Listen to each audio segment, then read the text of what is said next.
ਜਿਹੜਾ ਕਿਸਾਨਾਂ ਦਾ ਰੁਖ ਦਿੱਲੀ ਵੱਲ ਨੂੰ ਮੁੜਿਆ ਹੈ ਕਿ ਉਹ ਉਂਗਲ ਤੁਹਾਡੇ ਵੱਲ ਚੁੱਕ ਰਿਹਾ ਹੈ। अपना चेहरा शीशे से देखन कहता गालिब सारी उम्र यही खता करता रहा, धूल चेहरे पे थी आईना साफ करता रहा। इन्हां गल्लां 'च ना पै के किने भेजे नहीं भेजे। अगर कांग्रेस पार्टी पंजाब चों जे इल्ज़ाम लगा रही है कि हरियाणा चों क्यों किसान अज चल के दिल्ली जा रहे हैं, जदों ताईं आ करोना का अंदेशा बनाया होया पूरे देश के अंदर, उदों ताईं केंद्र सरकार नूं चाहीदा है भी आ जिहड़े काले कानून है they should be held in abeyance, उन्हां नूं सस्पेंड कर देण उदों ताईं। हुण नीयत दी खोट है, नीयत साफ होगी बीजेपी सरकार दी तां मसला हल हो जाऊगा। किसान तो अपनी लड़ाई लड़न लई दिल्ली पहुँच गए, पर पंजाब सरकार हत्थ ते हत्थ धरी बैठी है। तुसीं ट्विटर वॉर लड़ रहे हो। भगवंत मान जी नूं कहना चाहुंदा कि तुसीं तां भाई उत्थे दिल्ली 'च बैठ के उन्हां दे नाल रले होए सीगे, बोले ही नहीं। अज साडे ते इल्ज़ाम लगदे ने भी कैप्टन अमरिंदर सिंह दी सरकार ने, कांग्रेस पार्टी दी सरकार ने जान के इत्थों तोरिया है। पंजाब दी कांग्रेस, पंजाब दी सरकार किसानां दे नाल हैगी सी और रहेगी। गर्व की गल है भी पंजाब सरकार किसानी नाल खड़ी है। जे साडे ते आ इल्ज़ाम समझ के ला रही है तो बीजेपी का जिहड़ी इंटेंशन है बिल्कुल क्लीयर हो जाती है। बीजेपी इहनूं इल्ज़ाम समझदी है, विआह दे साए निकलदे है, विआह कराना है, कोई मुहूर्त कढना है, उस दिन करांगे। आ तुसीं 3 तरीक वाला की डेट फिक्स की है? किसान अज डांगा खाई जाते, किसान अज सैकड़ा किलोमीटर जा रहे, तुसीं अज गल कर लो। पंजाब पद्धर ते असीं जिहड़े बिल लैके गए सी उन्हां दी लड़ाई तुसीं सदन 'च तां मतलब करवा लिया, पर वो लड़ाई तुसीं अगे नहीं लड़ी। ये सवाल बार बार ते ना चुक रही गल है ਜਿਹੜੇ ਨੇ ਨਾ ਨੁਕਸ ਕੱਢਣ ਵਾਲੇ ਨੁਕਸ ਹੀ ਕੱਢ ਸਕਦੇ ਨੇ, ਕੁਛ ਨਹੀਂ ਕਰ ਸਕਦੇ। ਤੇ ਆਮ ਆਦਮੀ ਪਾਰਟੀ ਨੇ ਵੀ ਦਾਅਵਾ ਕੀਤਾ ਕਿ ਤੁਸੀਂ ਸਾਨੂੰ ਦਿਓ ਸਰਕਾਰ, ਅਸੀਂ ਸਭ ਕੁਝ ਕਰ ਦਿਆਂਗੇ 5 ਮਿੰਟ। ਉਹਨਾਂ ਨੂੰ ਸਰਕਾਰ ਕੀ, ਉਹਨਾਂ ਨੂੰ ਤਾਂ ਪੂਰੇ ਹਿੰਦੁਸਤਾਨ ਦਾ ਰਾਜ ਦੇ ਦਈਏ। ਸੁਖਬੀਰ ਬਾਦਲ ਸਾਹਿਬ ਨੇ ਸੁਝਾਅ ਵੀ ਦਿੱਤਾ ਸੀ ਕਿ ਜੋ ਛੱਤੀਸਗੜ੍ਹ ਨੇ ਕੀਤਾ ਉਹ ਤੁਹਾਡੇ ਰਾਜਸਥਾਨ ਜਾਂ ਪੰਜਾਬ ਨੇ ਨਹੀਂ ਕੀਤਾ। ਸੁਖਬੀਰ ਬਾਦਲ ਜੀ ਬਾਅਦ 'ਚ ਦੇਣ, ਪਹਿਲਾਂ ਸੁਖਬੀਰ ਬਾਦਲ ਜੀ ਪੰਜਾਬ ਦੇ ਲੋਕਾਂ ਤੋਂ ਮਾਫੀ ਮੰਗਣ। ਸਤਿ ਸ਼੍ਰੀ ਅਕਾਲ, ਜਗਬਾਣੀ ਟੀਵੀ ਤੇ ਤੁਹਾਡਾ ਸਵਾਗਤ ਹੈ।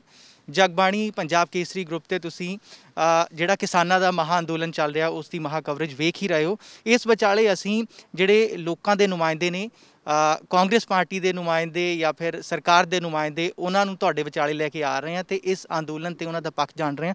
ਸਾਡੇ ਨਾਲ ਮੌਜੂਦ ਨੇ ਕਾਂਗਰਸ ਪਾਰਟੀ ਦੇ ਪ੍ਰਧਾਨ ਸੁਨੀਲ ਜਾਖੜ ਜੀ। ਜਾਖੜ ਸਾਹਿਬ ਸਵਾਗਤ ਹੈ ਤੁਹਾਡਾ। ਤੇ ਨਾਲ ਹੀ ਮੌਜੂਦ ਨੇ ਸਰਕਾਰ ਦੇ ਵੀ ਨੁਮਾਇੰਦੇ ਨੇ ਸਾਡੇ ਨਾਲ, ਕੈਬਨਿਟ ਮੰਤਰੀ ਸਾਧੂ ਸਿੰਘ ਧਰਮਸੋਤ ਸਾਡੇ ਨਾਲ ਜੁੜ ਗਏ ਨੇ। ਤੇ ਪਾਰਟੀ ਤੇ ਸਰਕਾਰ ਦੇ ਨੁਮਾਇੰਦੇ ਸਾਨੂੰ ਦੋਹੇ ਇਕੱਠੇ ਮਿਲ ਗਏ ਤੇ ਅਸੀਂ ਇਹਨਾਂ ਦੇ ਨਾਲ ਸਵਾਲ ਜਵਾਬ ਦਾ ਸਿਲਸਿਲਾ ਸ਼ੁਰੂ ਕਰਦੇ ਹਾਂ। ਸਭ ਤੋਂ ਪਹਿਲਾਂ ਜਾਖੜ ਸਾਹਿਬ, ਜਿਹੜਾ ਕਿਸਾਨਾਂ ਦਾ ਰੁਖ ਦਿੱਲੀ ਵੱਲ ਨੂੰ ਮੁੜਿਆ ਹੈ ਤੇ ਸਵਾਲ ਉਧਰੋਂ ਦੀ ਇਹ ਉੱਠ ਰਹੇ ਨੇ, ਸਵਾਲ ਕੀ ਉਹ ਉਂਗਲ ਤੁਹਾਡੇ ਵੱਲ ਚੁੱਕ ਰਹੇ ਨੇ? अपना चेहरा शीशे से देखन कहता गालिब सारी उम्र यही खता करता रहा, धूल चेहरे पे थी आईना साफ करता रहा।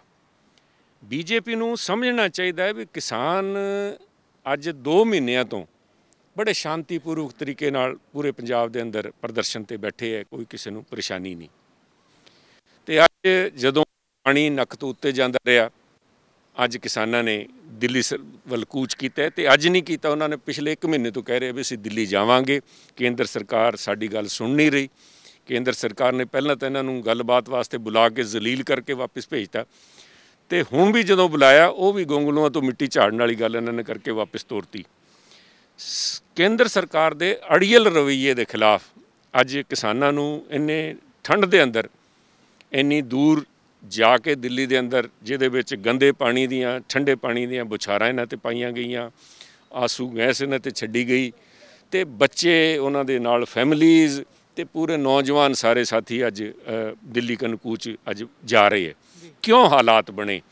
उन्होंने केंद्र सरकार नूं अपना अड़ियल रवैया छड्डना चाहिए। इन्हां गल्लां 'च ना पै के किने भेजे नहीं भेजे। अगर कांग्रेस पार्टी पंजाब चों जे इल्ज़ाम लगा रहे है तो हरियाणा चों क्यों किसान अज चल के दिल्ली जा रहे है? अज मैं समझदा सब तो पहला बैरीयर जिहड़े दिल्ली जाके उन्होंने भन्ने है तो पहला हरियाणा वाले ने भन्ने है। पंजाब के जिहड़े किसान सी इन्हां ने इत्थे शंभू बार्डर ते खनौरी ते जाके उत्थों अपना राह बनाया। पर मसला अज आ नहीं कौन किहदे कहण ते है, अज केंद्र सरकार नूं समझना पऊगा भी किसान बड़ा विचलित है। उन्होंने अंदेशा है भी अज उहदे हत्थों किसानी खोण लगे है ਕਿਸਾਨ ਨੂੰ ਮਜ਼ਦੂਰ ਬਣਾਉਣ ਦੀ ਜਿਹੜੀ ਆ ਸਾਜ਼ਿਸ਼ ਹੈ ਕੇਂਦਰ ਸਰਕਾਰ ਦੀ, ਉਹਦੇ ਖਿਲਾਫ ਕਿਸਾਨ ਨਿਤਰੇ ਹੈ। ਤੇ ਮੈਂ ਉਮੀਦ ਕਰਦਾ ਤੇ ਇੱਕ ਰਾਏ ਵੀ ਮੈਂ ਦੇਣੀ ਚਾਹੂੰਗਾ, ਕਿਉਂਕਿ ਅਸੀਂ ਇਸ ਮਸਲੇ ਨੂੰ ਸੁਲਝਾਉਣਾ ਚਾਹੁੰਦੇ ਹਾਂ। ਅਸੀਂ ਇਸ 'ਚ ਕੋਈ ਰਾਜਨੀਤਿਕ ਲਾਹਾ ਲੈਣ ਵਾਸਤੇ ਨਹੀਂ, ਅਸੀਂ ਕਿਸਾਨੀ ਨਾਲ ਖੜੇ ਹਾਂ। ਮੇਰਾ ਮੰਨਣਾ ਹੈ ਵੀ ਇੱਕ ਪਾਸੇ ਜਿੱਥੇ ਕੇਂਦਰ ਸਰਕਾਰ ਕਹਿ ਰਹੀ ਹੈ ਵੀ ਕਰੋਨਾ ਦਾ ਸਮਾਂ ਹੈ, ਕਰੋਨਾ ਤੋਂ ਬਚ ਕੇ ਰਹੋ, ਇਹਤਿਆਤ ਲਓ, ਦੂਜੇ ਪਾਸੇ ਗੰਦਾ ਪਾਣੀ ਸਿੱਟੀ ਜਾਂਦੀ ਹੈ ਕਿਸਾਨਾਂ 'ਤੇ, ਉਹ ਕਰੋਨਾ ਵਧੂਗਾ। ਪਰ ਅੱਜ ਦਿੱਲੀ ਪੁਲਿਸ ਦੇ ਜਿਹੜੇ ਬਿਆਨ ਆਏ ਉਹ ਕਹਿ ਰਹੇ ਵੀ ਸਾਨੂੰ 7 ਸਟੇਡੀਅਮ ਦਿੱਲੀ ਦੇ ਅੰਦਰ, ਦਿੱਲੀ ਦੀ ਸਰਕਾਰ ਆਪ ਦੀ ਸਰਕਾਰ ਦੇ ਵਿੱਚ, ਜਿੱਥੇ ਅਸੀਂ ਇਹਨੂੰ ਕੈਦ ਗ੍ਰਿਫਤਾਰ ਕਰਕੇ ਰੱਖਾਂਗੇ ਕਿਸਾਨਾਂ ਨੂੰ।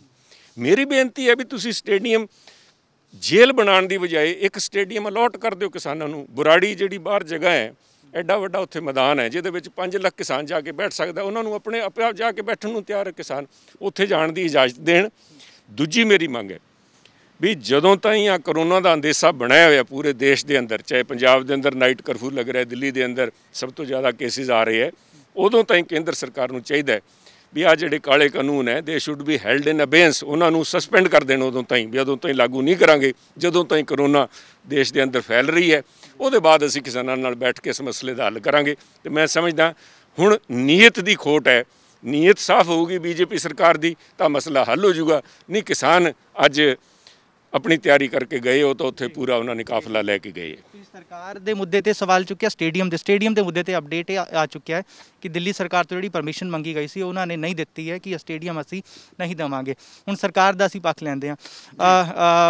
ਭਗਵੰਤ ਮਾਨ ਕਹਿ ਰਹੇ ਨਹੀਂ ਕਿ ਕਿਸਾਨ ਤਾਂ ਆਪਣੀ ਲੜਾਈ ਲੜਨ ਲਈ ਦਿੱਲੀ ਪਹੁੰਚ ਗਏ, ਪਰ ਪੰਜਾਬ ਸਰਕਾਰ ਹੱਥ ਤੇ ਹੱਥ ਧਰੀ ਬੈਠੀ ਹੈ, ਤੁਸੀਂ ਟਵਿੱਟਰ ਵਾਰ ਲੜ ਰਹੇ ਹੋ। ਬਸ ਭਗਵੰਤ ਮਾਨ ਜੀ ਨੂੰ ਇਹ ਨਹੀਂ ਪਤਾ ਨਹੀਂ ਜਿੰਨੀ ਲੜਾਈ ਪੰਜਾਬ ਦੇ ਕਿਸਾਨ ਦੀ, ਹਿੰਦੁਸਤਾਨ ਦੇ ਕਿਸਾਨ ਦੀ ਪੰਜਾਬ ਕਾਂਗਰਸ ਨੇ, ਹਿੰਦੁਸਤਾਨ ਦੀ ਕਾਂਗਰਸ ਨੇ, ਔਰ ਖਾਸ ਕਰਕੇ ਵਿਧਾਨ ਸਭਾ ਦੇ ਵਿੱਚ ਕਾਂਗਰਸ ਪਾਰਟੀ ਦੀ ਸਰਕਾਰ ਨੇ ਕੈਪਟਨ ਅਮਰਿੰਦਰ ਸਿੰਘ ਉਹਨਾਂ ਦੀ ਅਗਵਾਈ 'ਚ ਇਸ ਮਤੇ ਨੂੰ ਰਿਜੈਕਟ ਕੀਤਾ।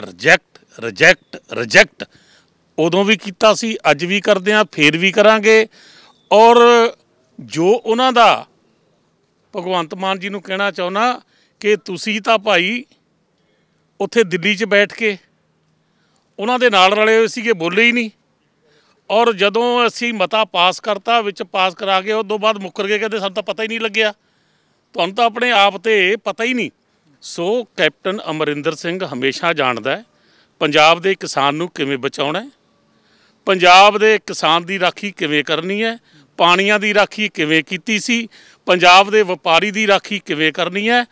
ਅੱਜ ਸਾਡੇ 'ਤੇ ਇਲਜ਼ਾਮ ਲੱਗਦੇ ਨੇ ਵੀ ਕੈਪਟਨ ਅਮਰਿੰਦਰ ਸਿੰਘ ਦੀ ਸਰਕਾਰ ਨੇ, ਕਾਂਗਰਸ ਪਾਰਟੀ ਦੀ ਸਰਕਾਰ ਨੇ ਜਾਣ ਕੇ ਇੱਥੋਂ ਤੋਰਿਆ ਜਿਹੜੇ ਲੋਕਾਂ ਦੇ, ਕਿਸਾਨ ਦੇ, ਉਸ ਕਿਸਾਨ ਦੇ ਵਲਵਲੇ ਜਿਸ ਨੇ ਜਦੋਂ ਹਿੰਦੁਸਤਾਨ ਆਜ਼ਾਦੀ ਤੋਂ ਬਾਅਦ ਪੇਟ ਤੋਂ ਭੁੱਖਾ ਸੀ, 70% ਹਿੰਦੁਸਤਾਨ ਨੂੰ ਅਨਾਜ ਦਿੱਤਾ ਸੀ। ਅੱਜ ਉਸ ਕਿਸਾਨ ਦੀ ਬੇਕਦਰੀ ਹੋ ਰਹੀ ਹੈ, ਉਸ ਨੂੰ ਤਰੋੜਿਆ ਜਾ ਰਿਹਾ, ਮਰੋੜਿਆ ਜਾ ਰਿਹਾ, ਉਹਨੂੰ ਲਤੜਿਆ ਜਾ ਰਿਹਾ ਹੈ। ਪੰਜਾਬ ਦੇ ਕਿਸਾਨ ਨੇ ਕੀ, ਹਰ ਪੰਜਾਬੀ ਨੇ ਜਦੋਂ ਵੀ ਕਦੇ ਲੋੜ ਪਈ, ਅੱਜ ਨਹੀਂ, ਦਿੱਲੀ ਵੱਲ ਨੂੰ ਹਮੇਸ਼ਾ ਵਹੀਰਾਂ ਕੀਤੀਆਂ ਨੇ। ਪੰਜਾਬ ਦੀ ਕਾਂਗਰਸ, ਪੰਜਾਬ ਦੀ ਸਰਕਾਰ ਕਿਸਾਨਾਂ ਦੇ ਨਾਲ ਹੈਗੀ ਸੀ ਔਰ ਰਹੇਗੀ। ਪੰਜਾਬ ਬੀਜੇਪੀ ਤੇ ਦਿੱਲੀ ਵੱਲੋਂ ਮੰਤਰੀ ਜੀ ਨੇ ਨਰਿੰਦਰ ਸਿੰਘ ਤੋਮਰ ਉਹ ਲਗਾਤਾਰ ਕਹਿ ਰਹੇ ਨੇ ਕਿ ਗੱਲਬਾਤ ਨਾਲ ਹੀ ਮਸਲਾ ਸੁਲਝਣਾ ਹੈ, ਗੱਲਬਾਤ ਕਰਦੇ ਹਾਂ, 3 ਤਰੀਕ ਨੂੰ ਗੱਲਬਾਤ ਹੈ, ਤੁਸੀਂ ਇਹ ਅੰਦੋਲਨ ਤੇ ਜ਼ਰਾ ਸ਼ਾਂਤੀ ਰੱਖੋ। ਤੇ ਤੁਹਾਨੂੰ ਕੀ ਲੱਗਦਾ ਜਿਹੜਾ ਦਿੱਲੀ ਵੱਲ ਨੂੰ ਇਹ ਵਲਵਲਾ ਮੁੜ ਗਿਆ ਹੈ ਕਿ ਪੰਜਾਬ, ਜੋ ਕੁਝ ਚਰਚਾਵਾਂ ਚੱਲ ਰਹੀਆਂ ਨੇ ਕਿ ਪੰਜਾਬ ਦਾ ਜਿਹੜਾ ਵਲਵਲਾ ਸੀ ਉਹ ਸਾਰਾ ਦਿੱਲੀ ਵੱਲ ਨੂੰ ਮੁੜ ਗਿਆ ਹੈ, ਤੇ ਤੁਹਾਡੇ ਵਾਸਤੇ ਥੋੜ੍ਹੀ ਜਿਹੀ ਸੁਖਾਵੀਂ ਗੱਲ ਹੋਵੇ? ਸਾਡੇ ਵਾਸਤੇ ਕਿਸਾਨ ਸੁਪਰੀਮ ਹੈ ਸਾਹਿਬ। ਕਿਸਾਨੀ ਜਿਹੜੀ ਹੈ ਸਾਡੀ ਪੰਜਾਬ ਦੀ ਬੈਕਬੋਨ ਇਕੋਨਮੀ ਦੀ ਕਿਸਾਨੀ ਹੈ। ਸਾਡੇ 'ਤੇ ਆ ਇਲਜ਼ਾਮ ਨਹੀਂ, ਸਾਡੇ ਵਾਸਤੇ ਆ ਗਰਵ ਦੀ ਗੱਲ ਹੈ ਵੀ ਪੰਜਾਬ ਸਰਕਾਰ ਕਿਸਾਨੀ ਨਾਲ ਖੜੀ ਹੈ। ਜੇ ਸਾਡੇ 'ਤੇ ਆ ਇਲਜ਼ਾਮ ਸਮਝ ਕੇ ਲਾ ਰਹੀ ਹੈ ਤਾਂ ਬੀਜੇਪੀ ਦਾ ਜਿਹੜੀ ਇੰਟੈਂਸ਼ਨ ਹੈ ਬਿਲਕੁਲ ਕਲੀਅਰ ਹੋ ਜਾਂਦੀ ਹੈ ਵੀ ਬੀਜੇਪੀ ਇਹਨੂੰ ਇਲਜ਼ਾਮ ਸਮਝਦੀ ਹੈ ਵੀ ਕਿਸਾਨਾਂ ਦੇ ਨਾਲ ਖੜਨਾ ਗੁਨਾਹ ਹੈ। ਨਹੀਂ ਸਾਹਿਬ, ਅਸੀਂ ਕਿਸਾਨਾਂ ਦੇ ਨਾਲ ਖੜੇ ਹਾਂ। ਸਾਡੀ ਇਹਨੂੰ ਰਾਜਨੀਤੀ ਕਹਿ ਲਓ, ਸਾਡਾ ਇੱਕ ਧਾਰਮਿਕ, ਸਾਡਾ ਇੱਕ ਨੈਤਿਕ ਜ਼ਿੰਮੇਵਾਰੀ ਹੈ ਜਿਹੜੀ ਅਸੀਂ ਕਾਂਗਰਸ ਪਾਰਟੀ ਨਿਭਾ ਰਹੀ ਹੈ, ਕਿਉਂਕਿ ਕਿਸਾਨੀ ਨਾਲ ਦੇਸ਼ ਦਾ 65% ਆਬਾਦੀ ਕਿਸਾਨੀ ਨਾਲ ਜੁੜੀ ਹੈ, ਸਿੱਧੇ ਤੇ ਇਨਡਾਇਰੈਕਟ ਵੇ ਦੇ ਵਿੱਚ। ਤੇ ਇਹਦੇ ਵਿੱਚ ਕੋਈ ਕਿਸੇ ਨੂੰ ਸ਼ੰਕਾ ਨਹੀਂ ਹੋਣੀ ਚਾਹੀਦੀ, ਅਸੀਂ ਕਿਸਾਨਾਂ ਦੇ ਨਾਲ ਖੜੇ ਹਾਂ, ਨਾਲ ਖੜੇ ਰਵਾਂਗੇ। ਪਰੰਤੂ ਜਿਹੜੀ ਗੱਲ ਤੋਮਰ ਸਾਹਿਬ ਕਹਿ ਰਹੇ ਹੈ ਵੀ 3 ਦਸੰਬਰ ਨੂੰ ਗੱਲ ਕਰਾਂਗੇ, ਮੈਂ ਤੁਹਾਡੇ ਰਾਹੀਂ ਪੁੱਛਣਾ ਚਾਹੁੰਦਾ ਤੋਮਰ ਸਾਹਿਬ ਨੂੰ। ਤੋਮਰ ਸਾਹਿਬ ਅਸੀਂ ਤਾਂ ਸੁਣਿਆ ਸੀਗਾ ਵੀ ਵਿਆਹਾਂ ਦੇ ਸਾਹੇ ਨਿਕਲਦੇ ਆ, ਵਿਆਹ ਕਰਾਉਣਾ ਹੋਵੇ, ਕੋਈ ਮਹੂਰਤ ਕੱਢਣਾ ਉਸ ਦਿਨ ਕਰਾਂਗੇ। ਆਹ ਤੁਸੀਂ 3 ਤਰੀਕ ਵਾਲਾ ਕੀ ਡੇਟ ਫਿਕਸ ਕੀਤੀ ਹੈ? ਕਿਸਾਨ ਅੱਜ ਡਾਂਗਾਂ ਖਾਈ ਜਾਂਦੇ, ਕਿਸਾਨ ਅੱਜ ਸੈਂਕੜਾਂ ਕਿਲੋਮੀਟਰ ਜਾ ਰਹੇ, ਤੁਸੀਂ ਅੱਜ ਗੱਲ ਕਰ ਲਓ। ਜਾਂ ਤੁਹਾਨੂੰ ਆਪਣੇ ਕਾਨੂੰਨ ਦੇ ਉੱਤੇ ਜਾਣਕਾਰੀ ਨਹੀਂ, ਕਾਨੂੰਨ ਦਾ ਤੁਹਾਨੂੰ ਪਤਾ ਨਹੀਂ ਵੀ ਕਿਹੜਾ ਕਾਲਾ ਕਾਨੂੰਨ ਬਣਾਇਆ ਤੇ ਕੀ ਇੰਪਲੀਕੇਸ਼ਨਸ ਨਿਕਲ ਗਈਆਂ। ਦੇਖੋ ਪੰਜਾਬ ਬੀਜੇਪੀ ਦੀ ਤੁਸੀਂ ਗੱਲ ਕੀਤੀ, ਪੰਜਾਬ ਬੀਜੇਪੀ ਨੂੰ ਪਤਾ ਹੀ ਵੀ ਕਾਨੂੰਨ ਕੀ ਹੈ। ਮੈਂ 3 ਵਾਰੀ ਉਹਨਾਂ ਨੂੰ ਬੇਨਤੀ ਕੀਤੀ ਹੈ, ਮਾਨਯੋਗ ਪੰਜਾਬ ਬੀਜੇਪੀ ਦੇ ਪ੍ਰਧਾਨ ਅਸ਼ਵਨੀ ਸ਼ਰਮਾ ਜੀ ਨੂੰ। ਮੈਂ ਕਿਹਾ ਆਓ ਅਸ਼ਵਨੀ ਜੀ, ਆਪਾਂ ਪੰਜਾਬ ਐਗਰੀਕਲਚਰ ਯੂਨੀਵਰਸਿਟੀ 'ਚ ਬੈਠ ਕੇ ਤੁਸੀਂ ਮੈਨੂੰ ਆਪਣੇ ਪਿੱਛੇ ਲਾਓ, ਤੁਸੀਂ ਮੈਨੂੰ ਸਮਝਾਓ ਵੀ ਇਹ ਕਿਵੇਂ ਕਿਸਾਨਾਂ ਦੇ ਹੱਕ ਦੇ ਵਿੱਚ ਹੈ। ਉਹ ਗੱਲ ਤੇ ਹੀ ਨਹੀਂ ਆਉਂਦੇ, ਕਿਉਂਕਿ ਉਹਨਾਂ ਨੂੰ ਇਸ ਗੱਲ ਦਾ ਪਤਾ ਹੀ ਨਹੀਂ, ਉਹਨਾਂ ਨੂੰ ਕਿਸਾਨੀ ਦਾ ਵੀ ਨਹੀਂ ਪਤਾ। ਬਾਰ-ਬਾਰ ਇਹ ਚਰਚਾ ਉੱਠਦੀ ਹੈ, ਕਈ ਦਿੱਲੀ ਵਿੱਚ ਕਈਆਂ ਨਾਲ ਗੱਲ ਹੁੰਦੀ ਹੈ, ਉਹ ਕਹਿੰਦੇ ਕਿਸਾਨ ਸ਼ੰਕਾਵਾਂ ਵਿੱਚ ਨੇ। ਕਿਸਾਨ ਨੂੰ ਤਾਂ ਸਾਹਮਣੇ ਖੜੀ ਮੌਤ ਨਜ਼ਰ ਆ ਰਹੀ ਹੈ, ਸ਼ੰਕਾਵਾਂ ਕਿਸੇ ਨੂੰ ਨਹੀਂ, ਸਭ ਨੂੰ ਬਿਲਕੁਲ ਕਲੀਅਰ ਹੈ। ਸਭ ਮੋਦੀ ਸਾਹਿਬ ਨੂੰ ਬਿਲਕੁਲ ਕਲੀਅਰ ਹੈ ਵੀ ਆ ਜੋ ਕਾਨੂੰਨ ਲੈ ਕੇ ਆਏ ਇਹਦੇ ਵਿੱਚ ਅਡਾਨੀਆਂ ਅੰਬਾਨੀਆਂ ਤੇ ਵੱਡੇ ਸਾਹੂਕਾਰਾਂ ਨੂੰ, ਛੋਟੇ ਵਪਾਰੀਆਂ ਨੂੰ ਨਹੀਂ, ਵੱਡੇ ਸਾਹੂਕਾਰਾਂ ਨੂੰ ਕਿੰਨਾ ਪੈਸਾ ਬਣਨਾ ਹੈ। ਕਿਸਾਨਾਂ ਨੂੰ ਆ ਪਤਾ ਹੈ, ਬਿਲਕੁਲ ਕੋਈ ਸ਼ੰਕਾ ਨਹੀਂ ਵੀ ਸਾਡੀ ਮੌਤ ਇਹਦੇ ਵਿੱਚ ਤੇ ਹੈ। ਸਾਡੀ ਕਿਸਾਨੀ, ਦੇਖੋ ਕਿਸਾਨੀ ਰਹੂਗੀ ਸਭ। ਮੈਂ ਬਾਰ-ਬਾਰ ਆ ਗੱਲ ਹਿੰਦੁਸਤਾਨ ਦੇ ਲੋਕਾਂ ਨਾਲ, ਪੰਜਾਬ ਦੇ ਲੋਕਾਂ ਨਾਲ ਸਾਂਝੀ ਕਰ ਰਿਹਾ, ਕਿਸਾਨੀ ਰਹੂਗੀ। ਕਿਉਂਕਿ ਜਦੋਂ ਤਾਈਂ ਲੋਕਾਂ ਨੇ ਰੋਟੀਆਂ ਖਾਣੀਆਂ ਦੁਨੀਆਦਾਰੀ ਦੇ ਅੰਦਰ, ਉਦੋਂ ਤਾਈਂ ਕਿਸਾਨੀ ਰਹੂਗੀ। ਪਰ ਇਹਨਾਂ ਕਾਨੂੰਨਾਂ ਦੇ ਬਾਅਦ ਕਿਸਾਨ ਨਹੀਂ ਰਹਿਣਾ, ਸਾਹੂਕਾਰਾਂ ਦੇ ਹੱਥ ਆ ਜਾਊਗਾ, ਕਿਸਾਨ ਤਾਂ ਮਜ਼ਦੂਰ ਬਣ ਜਾਊਗਾ। ਕਿਸਾਨੀ ਤਾਂ ਰਹੂਗੀ, ਇਹ ਕਹਿ ਰਹੇ ਨੇ ਜਾਖੜ ਸਾਹਿਬ। ਕਿਸਾਨੀ ਕਿਵੇਂ ਰਹੇਗੀ? ਪੰਜਾਬ ਪੱਧਰ ਤੇ ਅਸੀਂ ਜਿਹੜੇ ਬਿੱਲ ਲੈ ਕੇ ਗਏ ਸੀ, ਉਹਨਾਂ ਦੀ ਲੜਾਈ ਤੁਸੀਂ ਸਦਨ 'ਚ ਤਾਂ ਮਤਲਬ ਕਰਵਾ ਲਿਆ, ਪਰ ਉਹ ਲੜਾਈ ਤੁਸੀਂ ਅੱਗੇ ਨਹੀਂ ਲੜੀ। ਇਹ ਸਵਾਲ ਬਾਰ-ਬਾਰ ਧਿਰਾਂ ਚੁੱਕ ਰਹੀਆਂ। ਦੇਖੋ ਧਿਰਾਂ ਨੇ, ਕਿਸਾਨ ਤਾਂ ਜਾ ਕੇ ਦਿੱਲੀ ਲੜ ਰਹੇ ਨੇ, ਤੁਸੀਂ ਦੇਖੋ ਗੱਲ ਇਹ ਹੈ, ਜਿਹੜੇ ਨੇ ਨਾ ਨੁਕਸ ਕੱਢਣ ਵਾਲੇ ਨੁਕਸ ਹੀ ਕੱਢ ਸਕਦੇ ਨੇ, ਕੁਛ ਨਹੀਂ ਕਰ ਸਕਦੇ ਉਹ। ਅਸੀਂ ਜੋ ਕੀਤਾ ਕਿਸਾਨ ਲਈ ਕੀਤਾ ਸੀ, ਜਿੰਨਾ ਵਿਧਾਨ ਦੇ ਦਾਇਰੇ 'ਚ ਰਹਿ ਕੇ ਜੋ ਅਸੀਂ ਕਰ ਸਕਦੇ ਸੀ ਕੀਤਾ। ਅੱਜ ਵੀ ਉਹਨਾਂ ਦੀ ਲੜਾਈ ਲੜ ਰਹੇ ਹਾਂ, ਉਹਨਾਂ ਦੀ ਪਿੱਠ ਤੇ ਖੜੇ ਹਾਂ, ਕੱਲ੍ਹ ਵੀ ਖੜੇ ਸੀ, ਫੇਰ ਵੀ ਖੜਾਂਗੇ। ਪੰਜਾਬ ਦੇ ਕੀ ਹਿੰਦੁਸਤਾਨ ਦੇ ਕਿਸਾਨ ਦੇ ਨਾਲ ਪੂਰੀ ਕਾਂਗਰਸ ਹਿੰਦੁਸਤਾਨ ਦੀ ਖੜੀ ਹੈ। ਪੰਜਾਬ ਦੀ ਸਰਕਾਰ ਤਾਂ ਖੜੀ ਹੈ, ਪੰਜਾਬ ਦੀ ਕਾਂਗਰਸ ਤਾਂ ਖੜੀ ਹੈ। ਹਿੰਦੁਸਤਾਨ ਦੀ ਸਰਕਾਰ, ਰਾਹੁਲ ਗਾਂਧੀ ਜੀ ਵੀ ਹਿੰਦੁਸਤਾਨ ਦੇ ਪੰਜਾਬ ਦੇ ਕਿਸਾਨ ਨਾਲ ਖੜੇ ਨੇ। ਉਹ ਪੰਜਾਬ 'ਚ ਆਪ ਆਖਰ ਦੌਰਾ ਕਰਕੇ ਗਏ ਨੇ, 3 ਦਿਨ ਰਹਿ ਕੇ ਗਏ ਨੇ, ਕਿਸਾਨਾਂ ਦੇ ਦੁੱਖ ਨੂੰ ਉਹ ਸਮਝਦੇ ਨੇ। ਵਿਰੋਧੀ ਧਿਰ ਤੁਹਾਡੇ ਕਹਿੰਦੇ ਨੇ ਕਿ ਜੇ MSP ਨੂੰ ਲੈ ਕੇ ਤੁਸੀਂ ਵੀ ਬਹੁਤ ਜ਼ਿਆਦਾ ਪੋਜ਼ੈਸਿਵ ਹੋ, ਤਾਂ ਤੁਸੀਂ ਆਪਣੇ ਬਿੱਲ ਵਿੱਚ ਉਹਨੂੰ ਕਿਉਂ ਨਹੀਂ ਸ਼ਾਮਿਲ ਕਰ ਲਿਆ? ਤੇ ਆਮ ਆਦਮੀ ਪਾਰਟੀ ਨੇ ਵੀ ਦਾਅਵਾ ਕੀਤਾ ਕਿ ਤੁਸੀਂ ਸਾਨੂੰ ਦਿਓ ਸਰਕਾਰ, ਅਸੀਂ ਸਭ ਕੁਝ ਕਰ ਦਿਆਂਗੇ 5 ਮਿੰਟਾਂ। ਉਹਨਾਂ ਨੂੰ ਸਰਕਾਰ ਕੀ, ਉਹਨਾਂ ਨੂੰ ਤਾਂ ਪੂਰੇ ਹਿੰਦੁਸਤਾਨ ਦਾ ਰਾਜ ਦੇ ਦਈਏ। ਜਣੇ ਕਿਤੇ ਦੀ ਲੱਕੜੀ ਇਕੱਠੀ ਹੋਈ ਆ, ਸਾਰੇ ਹੀ ਨੰਬਰਦਾਰ ਨੇ। ਉਹ ਤਾਂ ਕਿੰਨੇ ਉਹਨਾਂ ਨੂੰ ਜੇ ਸਰਕਾਰ ਕੋਈ ਦੇ ਵੀ ਦੇਵੇ ਤੇ ਕਿੰਨੇ ਮੁੱਖ ਮੰਤਰੀ ਨੇ ਉਹਨਾਂ ਦੇ, ਕੌਣ ਦੇਗਾ ਸਰਕਾਰ? ਇਸ ਕਰਕੇ ਉਹ ਆਪਣੀਆਂ ਕਿਸਾਨਾਂ ਦੀਆਂ ਗੱਲਾਂ ਕਰਨ। ਉਹ ਬੰਦੇ ਕੇਜਰੀਵਾਲ ਜਿਹਨੇ ਇੱਥੇ ਸਰਦਾਰ ਪ੍ਰਕਾਸ਼ ਸਿੰਘ ਬਾਦਲ ਦੇ ਸਾਲੇ ਮਜੀਠੀਏ ਤੋਂ ਰਿਟਨ ਤੌਰ ਤੇ ਗੋਡੀਆਂ ਭਰਨੇ ਮਾਫੀ ਮੰਗੀ ਹੋਵੇ, ਉਹ ਪੰਜਾਬ ਦੀ ਰਾਖੀ ਕਰ ਲੈਣਗੇ, ਉਹਨਾਂ ਨੂੰ ਬੋਲਣ ਦਾ ਕੋਈ ਹੱਕ ਨਹੀਂ ਹੈ। ਅੱਛਾ, ਇੱਕ ਮੰਡੀ ਨੂੰ ਲੈ ਕੇ ਗੱਲ ਹੋ ਰਹੀ। ਸੁਖਬੀਰ ਬਾਦਲ ਸਾਹਿਬ ਨੇ ਸੁਝਾਅ ਵੀ ਦਿੱਤਾ ਸੀ ਕਿ ਜੋ ਛੱਤੀਸਗੜ੍ਹ ਨੇ ਕੀਤਾ ਉਹ ਤੁਹਾਡੇ ਰਾਜਸਥਾਨ ਜਾਂ ਪੰਜਾਬ ਨੇ ਨਹੀਂ ਕੀਤਾ। ਛੱਤੀਸਗੜ੍ਹ ਜਿਸ ਤਰੀਕੇ ਨਾਲ ਉਹਨਾਂ ਨੇ ਪੂਰੀ ਸਟੇਟ ਨੂੰ ਇੱਕ ਮੰਡੀ ਬਣਾ ਦਿੱਤਾ, ਉਹਨਾਂ ਦੇ ਸੁਝਾਅ ਤੇ ਤੁਸੀਂ ਕੁਝ ਗੌਰ ਕੀਤਾ? ਦੇਖੋ ਸੁਝਾਅ ਤਾਂ ਸੁਖਬੀਰ ਬਾਦਲ ਜੀ ਬਾਅਦ 'ਚ ਦੇਣ, ਪਹਿਲਾਂ ਸੁਖਬੀਰ ਬਾਦਲ ਜੀ ਪੰਜਾਬ ਦੇ ਲੋਕਾਂ ਤੋਂ ਮਾਫੀ ਮੰਗਣ ਵੀ ਜਿਹੜਾ ਇਹਨਾਂ ਨੇ ਆ ਜਬਰ ਪਾਪ ਕੀਤਾ ਕਿਸਾਨੀ ਦੇ ਨਾਲ। ਉੱਥੇ ਭਾਗੀਦਾਰੀ, ਜਦੋਂ ਆ ਆਰਡੀਨੈਂਸ ਬਣਾਏ ਆ ਕਾਨੂੰਨ ਤੋਂ ਪਹਿਲਾਂ, ਜਦੋਂ ਤਾਈਂ ਇਹਦੇ ਵਿੱਚ ਭਾਈਵਾਲ ਸੀਗੇ, 2 ਮਹੀਨੇ ਤਾਈਂ 5 ਜੂਨ ਨੂੰ ਆਰਡੀਨੈਂਸਿਸ ਆਏ ਹੈ ਤੇ 12 ਸਪਟੈਂਬਰ ਤਾਈਂ ਜਦੋਂ ਆ ਕਾਨੂੰਨ ਡਿਸਕਸ ਹੋਣ ਲੱਗੇ ਆ ਲੋਕ ਸਭਾ ਦੇ ਅੰਦਰ, ਉਦੋਂ ਤਾਈਂ ਸੁਖਬੀਰ ਬਾਦਲ ਜੀ ਸਭ ਤੋਂ ਵੱਡੇ ਵਕੀਲ ਸੀ ਇਹਨਾਂ ਕਾਲੇ ਕਾਨੂੰਨਾਂ ਦੇ, ਸਭ ਤੋਂ ਵੱਡੇ ਵਕੀਲ ਸੀਗੇ ਬੀਜੇਪੀ ਦੀ ਇਹਨਾਂ ਦੇ ਆਰਡੀਨੈਂਸਿਸ ਤੇ ਵਕੀਲ। ਉਹਨਾਂ ਵਾਸਤੇ ਜਾ ਕੇ ਪਹਿਲਾਂ ਮਾਫੀ ਮੰਗਣ। ਅੱਗ ਲਾ ਕੇ ਅੱਜ ਕਹਿ ਰਹੇ ਆ ਵੀ ਅੱਗ ਨੂੰ ਬੁਝਾਓ। ਅੱਜ ਕਾਂਗਰਸ ਪਾਰਟੀ ਤੇ ਸਵਾਲ ਪੁੱਛ ਰਹੇ। ਦੇਖੋ ਇਹਨਾਂ ਨੂੰ ਸਭ ਤੋਂ ਪਹਿਲਾਂ ਆਪਣੀ ਜ਼ਿੰਮੇਵਾਰੀ ਦੀ ਸਫਾਈ ਦੇਣੀ ਪਊਗੀ। ਪਹਿਲਾਂ ਜਾ ਕੇ ਅਕਾਲ ਤਖਤ ਸਾਹਿਬ ਤੇ ਜਾ ਕੇ ਇਹ ਗੁਪਤ ਮਾਫੀ ਮੰਗ ਕੇ ਆ ਗਏ। ਇਹਨਾਂ ਨੂੰ ਪੰਜਾਬ ਦੇ ਲੋਕਾਂ ਤੋਂ ਮਾਫੀ ਮੰਗਣੀ ਪਊਗੀ। ਜੇ ਕਿਤੇ ਸੁਖਬੀਰ ਬਾਦਲ ਜੀ ਤੇ ਇਹਨਾਂ ਦਾ ਅਕਾਲੀ ਦਲ ਉਦੋਂ ਪੈਰ ਲਾ ਲੈਂਦਾ ਵੀ ਅਸੀਂ ਆ ਆਰਡੀਨੈਂਸ ਪਾਸ ਨਹੀਂ ਹੋਣ ਦੇਣੇ ਕਿਉਂਕਿ ਆ ਕਿਸਾਨੀ ਦੇ ਖਿਲਾਫ ਹੈ, ਉਹ ਸੁਝਾਅ ਉੱਥੇ ਦੇਣੇ ਬਣਦੇ ਸੀਗੇ ਵੀ ਤੁਸੀਂ ਜੋ ਕੁਝ ਕਰ ਰਹੇ ਹੋ ਮੋਦੀ ਸਾਹਿਬ ਆਹ ਗਲਤ ਹੋ ਰਿਹਾ ਤੇ ਅਕਾਲੀ ਦਲ ਇਹਦਾ ਭਾਈਵਾਲ ਨਹੀਂ ਬਣਿਆ ਰਹਿ ਸਕਦਾ। ਤਾਂ ਇਹਨਾਂ ਦਾ ਕਿਤੇ ਨਾ ਕਿਤੇ ਸੁਝਾਅ ਸੁਣ ਲੈਂਦੇ। ਅੱਜ ਇਹਨਾਂ ਦੇ ਸੁਝਾਅ ਜਿਹੜੇ ਕੋਈ ਕਿਸੇ ਕਿਸਮ ਦਾ ਸੁਝਾਅ ਇਹਨਾਂ ਦਾ ਹੀ ਨਹੀਂ। ਆਮ ਆਦਮੀ ਪਾਰਟੀ ਅੱਜ ਜੂਨ ਤੋਂ ਲੈ ਕੇ ਨਵੰਬਰ ਆ ਗਿਆ, ਕੇਜਰੀਵਾਲ ਸਾਹਿਬ ਨੇ ਇੱਕ ਦਿਨ 3 ਮਿੰਟ ਜਾ ਕੇ ਜੰਤਰ ਮੰਤਰ ਤੇ ਬੋਲੇ ਹੈ। ਸਰਕਾਰ ਤਾਂ ਉਹਨਾਂ ਦੀ ਉੱਥੇ ਸਭ, ਇੱਥੇ ਕਾਹਦੀ ਸਰਕਾਰ ਮੰਗੀ ਜਾਂਦੇ ਹੈ? ਸਰਕਾਰ ਤਾਂ ਦਿੱਲੀ 'ਚ ਹੈਗੀ। ਤੁਸੀਂ ਕਰ ਦਿਓ ਕਿਸਾਨਾਂ ਦਾ ਕੁਛ ਨਾ ਕੁਛ, ਬੈਰੀਕੇਡ ਹਟਵਾ ਦਿਓ ਰਸਤੇ 'ਚੋਂ, ਉਹਨਾਂ ਨੂੰ ਕਿਤੇ ਬਰਾੜੀ ਵਾਲੀ ਜਗ੍ਹਾ ਦੇ ਦਿਓ ਕਿਸਾਨਾਂ ਨੂੰ, ਤਾਂ ਕਿ ਬੈਠਣ ਵਾਸਤੇ ਜਗ੍ਹਾ। ਪੁਲਿਸ ਤਾਂ ਸਾਡੇ ਕੋਲ ਨਹੀਂ, ਅਸੀਂ ਕਿਵੇਂ ਕਰੀਏ? ਤੁਹਾਡੇ ਕੋਲ ਕੁਝ ਵੀ ਹੈ ਨਹੀਂ ਸਾਹਿਬ, ਤੁਹਾਡੇ ਕੋਲ ਸਭ ਤੋਂ ਵੱਡੀ ਗੱਲ ਹੈ ਜਿਗਰਾ ਹੈ ਨਹੀਂ। ਜਿਸ ਤਰ੍ਹਾਂ ਧਰਮਸੋਤ ਜੀ ਨੇ ਕਿਹਾ ਵੀ ਉਹ ਤਾਂ ਮਾਫੀ ਮੰਗਦੇ ਫਿਰਦੇ, ਕੱਲ ਫਿਰ ਮਾਫੀ ਮੰਗਦੇ ਫਿਰਨਗੇ। ਦੇਖੋ ਉਹ ਮਾਫੀ ਮੰਗਣ ਉਹਨਾਂ ਤੋਂ ਜਿਨ੍ਹਾਂ ਦਾ ਉਹਨਾਂ ਨੇ ਜਾ ਕੇ ਕੋਰਟ 'ਚ ਆਪਣੀ ਜਾਨ ਬਚਾਉਣ ਵਾਸਤੇ ਮਾਫੀ ਮੰਗ ਕੇ ਆਏ।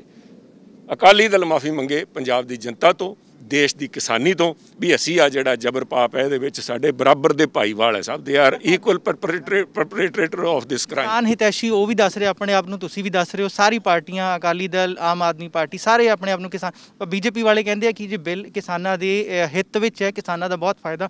ਉਹਨਾਂ ਦੀ ਇੱਕ ਲਾਈਨ ਹੈ ਕਿ ਇਹ ਕ੍ਰਾਂਤੀਕਾਰੀ ਬਿੱਲ ਹੈ, ਕਿਸਾਨਾਂ ਦੀ ਭਲਾਈ ਲਈ ਇਹ ਕ੍ਰਾਂਤੀ ਲੈ ਕੇ ਆਊਗਾ। ਬਿਲਕੁਲ ਸਾਹਿਬ, ਉਹ ਜੋ ਕੁਝ ਕਹਿ ਰਹੇ ਮੈਂ ਕਹਿ ਰਿਹਾ ਵੀ ਵਿਸ਼ਨੂੰ ਸ਼ਰਮਾ ਜੀ ਮੈਨੂੰ ਸਮਝਾ ਦੇਣ, ਮੈਨੂੰ ਆਪਣੇ ਪਿੱਛੇ ਲਾ ਲੈਣ। ਪਰ ਤੁਸੀਂ ਬਿੱਲ ਪਾਸ ਕਰਨ ਤੋਂ ਬਾਅਦ ਅੱਗੇ ਕੋਈ ਸਟੈਪ ਨਹੀਂ ਲਿਆ। ਦੇਖੋ ਅੱਗੇ ਸਟੈਪ ਹੈ, ਕਿਉਂਕਿ ਗਵਰਨਰ ਸਾਹਿਬ ਲਈ ਬੈਠੇ ਹੈ। ਸਭ ਤੋਂ ਪਹਿਲਾਂ ਹੈ ਵੀ ਦੇਸ਼ ਦਾ ਜਿਹੜਾ ਸੰਵਿਧਾਨ ਹੈ, ਕੱਲ੍ਹ ਅਸੀਂ ਸੰਵਿਧਾਨ ਦਿਵਸ ਮਨਾ ਕੇ ਹਟੇ ਹਾਂ, ਅਤੇ ਉਹਦੇ ਵਿੱਚ ਇੱਕ ਕਾਨੂੰਨ ਹੈ, ਮੌਲਿਕ ਅਧਿਕਾਰ ਹੈ ਵੀ ਕਿਸੇ ਨੂੰ ਦੇਸ਼ ਦੇ ਅੰਦਰ, ਹਿੰਦੁਸਤਾਨ ਦੇ ਅੰਦਰ ਹਿੰਦੁਸਤਾਨੀ ਨੂੰ ਜਾਣ ਦੀ ਛੁੱਟ ਹੈ।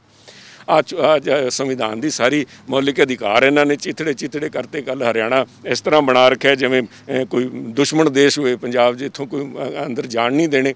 ਅੱਜ ਇਹ ਬੇਸਿਕ ਜਿਹੜਾ ਸਾਡਾ ਸੰਘੀਆ ਢਾਂਚਾ ਹੈ ਉਹਦੇ ਉੱਤੇ ਮਾਰ ਹੋ ਰਹੀ ਹੈ। ਅਸੀਂ ਆਪਣੇ ਕਾਨੂੰਨ ਬਣਾਏ ਹੈ। ਪ੍ਰੈਜ਼ੀਡੈਂਟ ਸਾਹਿਬ ਨੂੰ ਜਾਣ ਵਾਸਤੇ, ਮਿਲਣ ਵਾਸਤੇ ਗਏ ਸੀ, ਉਹਨਾਂ ਨੇ ਟਾਈਮ ਨਹੀਂ ਦਿੱਤਾ। ਗਵਰਨਰ ਸਾਹਿਬ ਇਹਨਾਂ ਬਿੱਲਾਂ ਨੂੰ ਲਈ ਬੈਠੇ ਹੈ। ਅਸੀਂ ਇਹਨੂੰ ਅਗਲਾ ਜਿਹੜਾ ਸਟੈਪ ਹੈ ਕੋਰਟ 'ਚ ਲੈ ਕੇ ਜਾਵਾਂਗੇ, ਤਾਂ ਕਿ ਜਿਹੜੇ ਸਾਡਾ ਬੁਨਿਆਦੀ ਹੱਕ ਹੈ ਉਹਨੂੰ ਅਸੀਂ ਪ੍ਰੋਟੈਕਟ ਕਰ ਸਕੀਏ। ਮੋਦੀ, ਤੁਸੀਂ ਪ੍ਰੈਜ਼ੀਡੈਂਟ ਸਾਹਿਬ ਦੀ ਗੱਲ ਕਰ ਰਹੇ ਸੀ, ਮੋਦੀ ਜੀ ਦੇ ਨਾਲ ਮਿਲਣ ਦੀ ਗੱਲ ਜਿਹੜੀ ਹੈ ਉਹ ਅੱਗੇ ਨਹੀਂ ਵਧੀ। ਇਹੀ ਚਰਚਾ ਹੋ ਰਹੀ ਸੀ ਕਿ ਪ੍ਰੈਜ਼ੀਡੈਂਟ ਦੀ ਬਜਾਏ ਤੁਸੀਂ PM ਸਾਹਿਬ ਨੂੰ ਮਿਲਣਾ। ਦੇਖੋ PM ਸਾਹਿਬ ਨੂੰ ਮਿਲਣ ਦਾ ਟਾਈਮ ਮੰਗਿਆ, ਮੁੱਖ ਮੰਤਰੀ ਜੀ ਆਪ ਖੁਦ ਮਿਲਣਗੇ। ਉਸ ਤੋਂ ਪਹਿਲਾਂ ਅਸੀਂ ਪ੍ਰਧਾਨ ਮੰਤਰੀ ਦੇ ਧਰਨਾ ਲਾ ਕੇ ਆਏ ਹਾਂ, ਆਪੋਜੀਸ਼ਨ ਦੀਆਂ ਪਾਰਟੀਆਂ ਨਾਲ ਸੀ, ਉੱਥੇ ਜਾ ਕੇ ਧਰਨਾ ਲਾ ਕੇ ਉਹਨਾਂ ਦੇ ਕੰਨ ਖੋਲ੍ਹ ਕੇ ਆਏ ਆ ਵੀ ਪੰਜਾਬ ਦਾ ਕਿਸਾਨ ਕੀ, ਹਿੰਦੁਸਤਾਨ ਦੇ ਕਿਸਾਨ ਦੀ ਗੱਲ ਸੁਣਨੀ ਚਾਹੀਦੀ ਹੈ। ਜਿੱਥੋਂ ਤੱਕ ਤੁਸੀਂ ਹੁਣੇ ਕਹਿੰਦੇ ਭਗਵੰਤ ਮਾਨ ਕਹਿੰਦਾ ਸਾਨੂੰ ਰਾਜ ਭਾਗ ਦੇ ਦਿਓ, ਇਹ ਤਾਂ ਰਾਜ ਭਾਗ ਦੀਆਂ ਗੱਲਾਂ ਕਰਦੇ ਆ। ਕੈਪਟਨ ਅਮਰਿੰਦਰ ਸਿੰਘ ਮੁੱਖ ਮੰਤਰੀ ਪੰਜਾਬ ਨੇ ਮਤਾ ਪਾਸ ਕਰਕੇ ਇਹ ਕਿਹਾ ਸੀ ਕਿ ਮੋਦੀ ਭਾਵੇਂ ਅੱਜ ਨਹੀਂ, ਕੱਲ੍ਹ ਨੂੰ ਨਹੀਂ, ਹੁਣੇ ਅਸਤੀਫਾ ਲੈ ਲੇ। ਅਸੀਂ ਤਾਂ ਜੇਬ 'ਚ ਅਸਤੀਫਾ ਪਾਈ ਫਿਰਦੇ ਆ, ਜਦੋਂ ਜੋ ਮਰਜ਼ੀ ਭਰੇ, ਕਿਸਾਨਾਂ ਤੋਂ ਪਿੱਛੇ ਨਹੀਂ ਹਟਾਂਗੇ। ਤੇ ਇਹ ਮੁੱਖ ਮੰਤਰੀ ਦੀਆਂ ਕੁਰਸੀਆਂ ਭਾਲਦੇ ਆ, ਇਹ ਕੁਰਸੀਆਂ ਭਾਲਦੇ ਆ ਤੇ ਅਸੀਂ ਕਿਸਾਨ ਦੇ ਹਿੱਤ ਭਾਲਦੇ ਆ, ਕਿਸਾਨਾਂ ਦੀ ਰਾਖੀ ਭਾਲਦੇ ਆ। ਧੰਨਵਾਦ ਸਾਡੇ ਨਾਲ ਜੁੜਨ ਦੇ ਲਈ। ਸੋ ਵੱਖ-ਵੱਖ ਦਾਅਵੇ ਪਾਰਟੀ ਵੱਲੋਂ ਤੇ ਸਰਕਾਰ ਵੱਲੋਂ, ਤੇ ਕਿਸਾਨਾਂ ਦੀ ਲੜਾਈ ਉਧਰ ਦਿੱਲੀ ਵਿੱਚ ਜਾਰੀ ਹੈ, ਉਸ ਦੀ ਤਸਵੀਰ ਵੀ ਤੁਹਾਨੂੰ ਅਸੀਂ ਲਗਾਤਾਰ ਵਿਖਾ ਰਹੇ ਹਾਂ। ਬਾਕੀ ਵੱਖ-ਵੱਖ ਸਿਆਸੀ ਧਿਰ ਪੰਜਾਬ ਵਿੱਚ ਕੀ ਰਾਏ ਰੱਖਦੇ ਨੇ, ਉਹਨਾਂ ਦੀ ਰਾਏ ਵੀ ਅਸੀਂ ਤੁਹਾਡੇ ਨਾਲ ਸਾਂਝੀ ਕਰ ਰਹੇ ਹਾਂ ਪੰਜਾਬ ਕੇਸਰੀ ਜਗਬਾਣੀ ਦੇ ਜ਼ਰੀਏ। ਕੈਮਰਾਮੈਨ ਰਿੰਕੂ ਦੇ ਨਾਲ ਸ਼ਰਮਿਤ, ਜਗਬਾਣੀ ਪੰਜਾਬ ਕੇਸਰੀ, ਚੰਡੀਗੜ੍ਹ।